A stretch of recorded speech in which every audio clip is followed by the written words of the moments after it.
আমি তিনজন উপদেষ্টার বক্তব্য শুনে একটু সাহস পেয়েছি আজকে।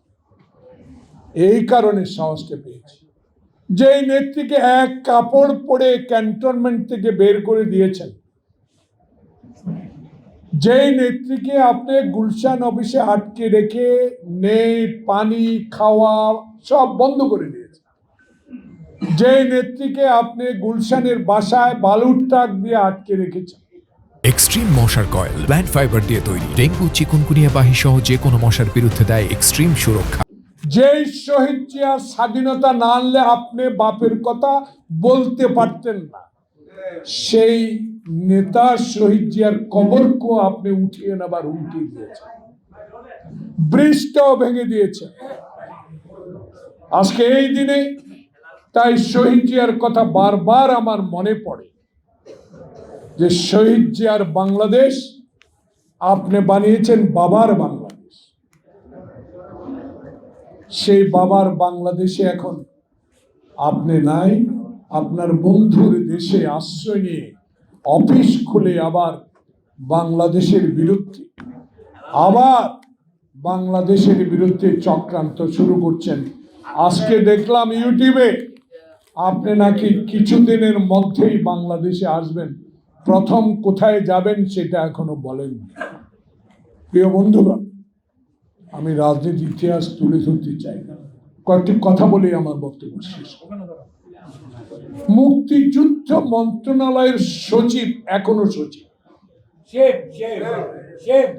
এই সরকার আপনার আমলে বলে নির্বাচন করতে দেব না, বিএনপির পিঠের চামড়া উঠায় ফেলবেন, যারা নির্বাচনে অংশগ্রহণ করে তাদের খবর আছে। এই সব কথার উত্তর আপনাদের দেওয়া উচিত ছিল। নির্বাচন হবে আমার দৃঢ় বিশ্বাস, আমি বিশ্বাসও করি।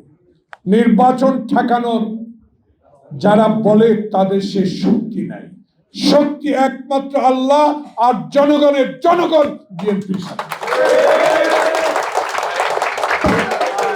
জনগণ বিএনপির সাথে। গণভোট চান, পিআর চান, নির্বাচন চান, সব একই কথা আপনি বলেন, কিন্তু আসেন না। পিআর গণভোটের আগে একবার জনমত যাচাই করে দেখেন বাংলাদেশে কত পার্সেন্ট ভোট আপনাদের আছে, তারপর আপনাদেরকে পিআরের কাছে নিয়ে যান। সেই সাহস তো আপনাদের নাই, কারণ আপনাদের ভুলের জন্য একবার যেই ভুল করেছেন সেই ভুল সংশোধন এখনো করতে পারেন। এখন নতুন করে আবার নির্বাচনকে যদি বানচাল করার কোন হীন প্রচেষ্টা করে থাকে, আমরা এখনো বেঁচে আছি। আমরা হাফ প্যান্ট পরে যুদ্ধ করেছি, আমরা অস্ত্র হাতে যুদ্ধ করেছি। আমার নেতা সেক্টর কমান্ডার ছিল, তাই সে আদর্শের সৈনিক আমরা। নির্বাচন বানচাল করার কথা দয়া করে আর বলেন না।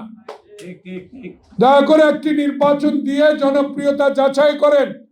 বাংলাদেশের তারেক রহমান বলে দিয়েছে, যেই নির্বাচনে ভোট দেবার আন্দোলনের জন্য হাজার হাজার নেতা কর্মী আমরা জেলে গিয়েছি, আত্মহত্যা দিয়েছি। ছাত্র জনতার বিপ্লবকে সমর্থন দিয়ে আজকে এই পর্যায়ে এনে আবার যদি আরেকটি নির্বাচনকে বানচাল করার হীন প্রচেষ্টা করেন, তাহলে আপনাদেরকে আমি মনে করব আপনারা আওয়ামী লীগের কাছে।